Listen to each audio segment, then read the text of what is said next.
नमस्कार। घटना चक्र बुक वीडियो के इस शैक्षणिक मंच पर आपका स्वागत है। हमारा उद्देश्य है ज्ञान को सरल, स्पष्ट और सुलभ रूप में आप तक पहुंचाना। आइए आरंभ करते हैं अध्ययन और सफलता की इस यात्रा को। नमस्कार। चलिए आज बात करते हैं उत्तर प्रदेश के एक बहुत बड़े दुग्ध मिशन के बारे में। देखिए, ये सिर्फ कोई सरकारी योजना नहीं है।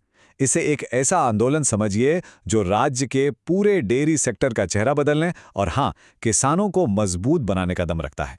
तो आज हम क्या क्या देखने वाले हैं? सबसे पहले यूपी के इस ग्रैंड मिल्क मिशन के बारे में जानेंगे।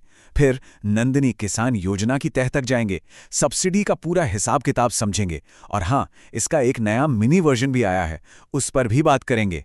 और आखिर में देखेंगे कि ये सब इतना मायने क्यों रखता है। तो चलिए शुरू करते हैं पहले टॉपिक से, यूपी का ग्रैंड मिल्क मिशन। आखिर इसके पीछे का विजन क्या है? क्यों इसे दुग्ध उत्पादन में सबसे आगे जाने का एक नजरिया कहा जा रहा है? सोचने वाली बात है ना? कोई भी राज्य डेयरी इंडस्ट्री में लीडर बनने का सपना कैसे देखता है? मतलब प्लान क्या होता है? उत्तर प्रदेश के मामले में जवाब सिर्फ बातों में नहीं है, बल्कि एक्शन और एक बहुत बड़े इन्वेस्टमेंट में है। और जब मैं कह रहा हूं बड़ा इन्वेस्टमेंट, तो मेरा मतलब है वाकई में बड़ा। पूरे 1000 करोड़ रुपए। जी हां, 1000 करोड़ रुपए का बजट रखा गया है इस मिशन के लिए। मतलब ये रकम ही बता देती है कि सरकार इस मामले को लेकर कितनी सीरियस है। तो इस पूरे मिशन की जो आत्मा है ना, वो है नंद बाबा दुग्ध मिशन। ये 6 जून 2023 को लॉन्च हुआ था और इसका मकसद बिल्कुल साफ है कि जो डेयरी किसान हैं उनको सहकारी समितियों मतलब कोऑपरेटिव सोसाइटीज के जरिए उनके दूध का सही दाम मिले और साथ ही उत्तर प्रदेश को दूध उत्पादन में नंबर 1 बनाना। चलिए अब बात करते हैं उस इंजन की जो इस पूरे मिशन को आगे बढ़ा रहा है, यानी नंदिनी किसान योजना। असल में यही वो स्कीम है जो सीधे किसानों तक पहुंचकर जमीन पर बदलाव ला रही है।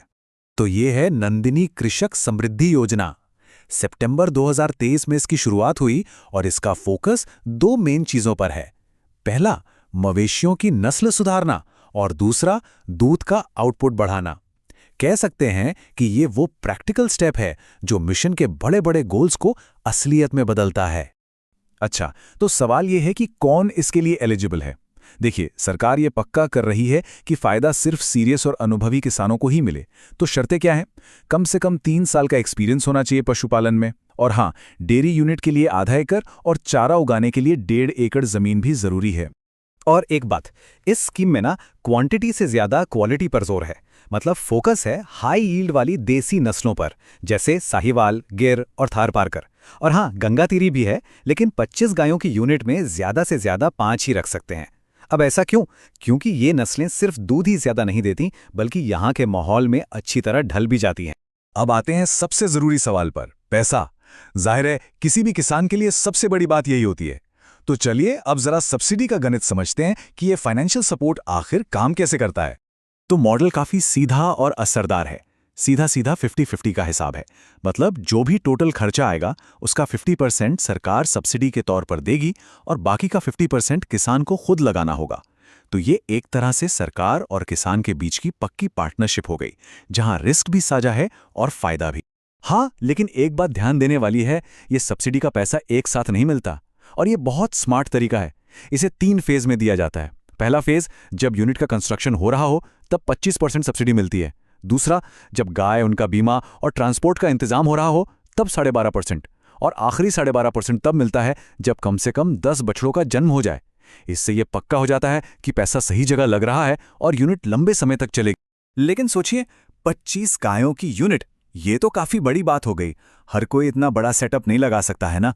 तो सरकार ने इसका भी हल निकाला है और यहीं पर एंट्री होती है इस स्कीम के नए मिनी वर्जन की। ये बात तो साफ है कि हर किसान के लिए 25 गायों की डेयरी शुरू करना मुमकिन नहीं है। इसी बात को ध्यान में रखते हुए सरकार एक छोटा और ज्यादा आसान विकल्प लेकर आई, ताकि जो छोटे पैमाने पर काम करने वाले किसान हैं वो भी इस मौके से चूक ना जाएं।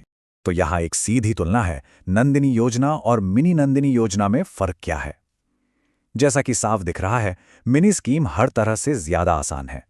गायों की संख्या 25 से घटकर 10 हो गई। यूनिट के लिए जमीन 0.5 एकड़ से 0.2 एकड़, चारे के लिए जमीन 1.5 से 0.8 एकड़। और तो और, सब्सिडी पेमेंट भी 3 की जगह सिर्फ 2 फेज में होती है। सही में ये एक गेम चेंजर है, क्योंकि अब हजारों छोटे किसान भी इसके बारे में सोच सकते हैं। और ऐसा नहीं है कि स्कीम छोटी हो गई तो मदद भी कम हो गई। मिनी नंदिनी योजना में भी एक अच्छी खासी रकम मिल रही है। एक यूनिट पर ज़्यादा से ज़्यादा 11,80,000 रुपये तक की सब्सिडी मिल सकती है। अब एक छोटी डेयरी यूनिट शुरू करने के लिए ये बहुत बड़ा सपोर्ट है। तो अब तक हमने योजना के अलग अलग हिस्सों को समझा। अब इन सबको एक साथ जोड़कर देखते हैं कि आखिर ये स्कीम इतनी ज़रूरी क्यों है और इसका असर कितना बड़ा हो सकता है। इस स्कीम की एक खास बात इसकी ग्रोथ है। ये एक जगह रुकी नहीं बल्कि बहुत तेजी से फैली है। 2023-24 में जब ये शुरू हुई तो 10 डिविजनल हेडक्वार्टर्स में थी और सिर्फ एक साल बाद 2024-25 में ये सभी 18 डिविजनल हेडक्वार्टर्स तक पहुंच गई। और इसी साल मिनी नंदिनी योजना को तो पूरे राज्य में ही लॉन्च कर दिया गया। ये दिखाता है कि स्कीम कितनी कामयाब रही है और इसकी डिमांड कितनी ज्यादा है। तो चलिए फटाफट से सारी जरूरी बातें एक बार फिर से देख लेते हैं। पहली बात, ये 1000 करोड़ के एक बहुत बड़े मिशन का हिस्सा है। दूसरी, ये किसानों को 50% की जबरदस्त सब्सिडी देती है। तीसरी, ये अच्छी नस्ल की देसी गायों को बढ़ावा देती है। चौथी, इसमें छोटे और बड़े दोनों तरह के किसानों के लिए 25 गाय और 10 गाय वाले ऑप्शन है। और सबसे अहम बात, ये पूरे राज्य में बहुत तेजी से फैल रही है, जो अपने आप में इसकी कामयाबी का सबूत। और ये सब हमें एक बड़े सवाल पर लाके खड़ा कर देता है।